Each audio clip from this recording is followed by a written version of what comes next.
Welcome back, and joining us now is former Agri Secretary Siraj Hussain. Mr. Hussain, thank you so much for joining us. Agriculture commodities clearly seems to be the buzzline right now with the various notifications and measures that the government seems to be taking ahead of the festival season. And we also have a press conference from the Food Secretary today at 3:15, exactly elaborating on that, on the food management ahead of festivals. Are we in such a situation that we need these constant reminders and measures as far as India food price availability and affordability goes? I think we are in some kind of difficult situation because of lower production. Even though the government data of estimate of production is not reflecting that, but I think it is commonly believed that the production estimates are overstated and the actual production of both wheat and rice is lower. And that is why the government has been forced to take these steps.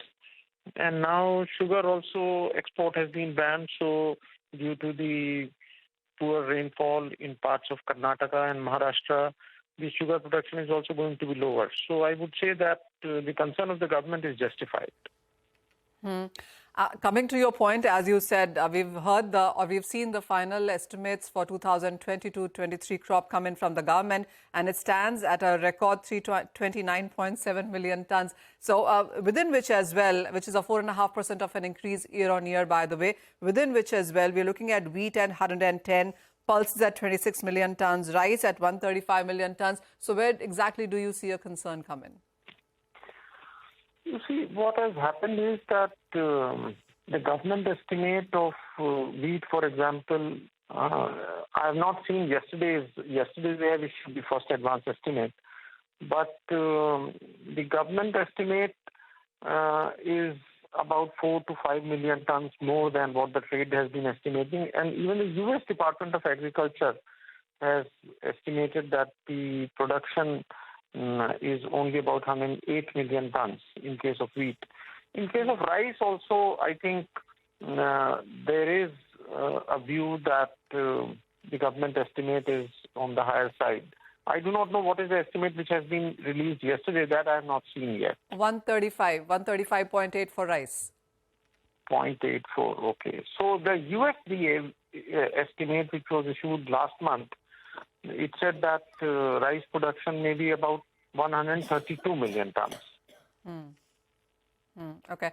Also, what's your sense on the MSP hike that we saw come in yesterday? 2 to 7%. We've seen higher hikes come in for masoor, for wheat, for mustard in some sense as well. Is it on expected lines? I think it is on the expected lines. You see, we have all been proven wrong, including myself. A few years back, we were saying that India is producing too much wheat, government is procuring much more than its requirement, and therefore there is a significant need to diversify from wheat to mustard, etc., even in Rabi crops. Of course, Kharif, everybody agrees that there is a need to reduce rice production. But we have all been proven wrong due to two consecutive climatic events, and therefore I think the government did not have an option but to give an attractive price for wheat. Some of it may also be due to the elections, but I think the government's hands were tied and it would like to procure at least 25 million tons to meet its requirement. Also, Mr. Hussain, the kind of, as you said, the moves or the concerns from the government are justified in some sense, but ahead of the festivals, with the kind of stock limits, export prohibitions, freer imports that we are seeing, how long do you see the situation continue? I mean, festivals now, elections next year, do you think this could go on for the next 12, 18 months? Actually, I've been saying and writing that the government should reduce the duty on wheat. So what has been happening is, in my view, that due to the peculiar circumstances under which the flour mills, etc., are not able to source the entire requirement of wheat from the open market, that has some impact on the prices of other commodities also. So I think it is high time the government reduce the import duty on wheat so that at least wheat prices will come under control. Okay, all right, Manisha and Mr. Hussain, thank you very much for joining in and taking us through that conversation.